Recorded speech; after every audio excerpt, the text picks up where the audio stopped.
Welcome back to Golden News. Here is the breaking news from Europe. Pope Francis, starting a trip to Hungary, on Friday pointedly warned of the dangers of rising nationalism in Europe and told the Budapest government that accepting migrants along with the rest of the continent would be a true sign of Christianity, in a hard-hitting speech to government leaders including Prime Minister Viktor Orban, who has had a series of run-ins with the European Union.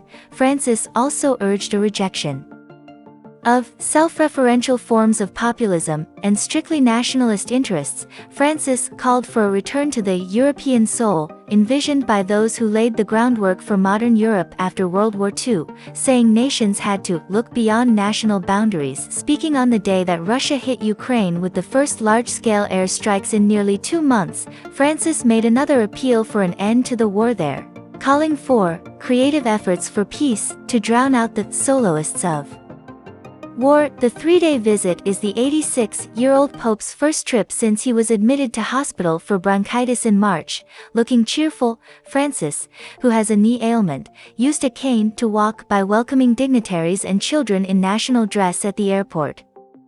In recent arrivals, he used a wheelchair. Asked by reporters about his health on the flight from Rome, the Pope joked, saying, "I'm still alive, and stubborn weeds never die." Francis is keeping a promise of an official visit to Hungary after a stop of only 7 hours to close a church congress in Budapest in 2021. On his way to Slovakia left many feeling slighted. Orban, 59, and the Pope have differing views on handling migration from the Middle East and Africa to Europe, with Francis believing migrants fleeing poverty should be welcomed. Orban, whose government built a steel fence on the border with Serbia to keep out migrants, has refused to let Hungary be transformed into an immigrant country, like he says others in Europe have become. In his speech in the presidential palace overlooking the river Danube, after separate private meetings with President Novak Catalin and Orban, Francis quoted Saint Stephen, the 11th century founder of Christian Hungary: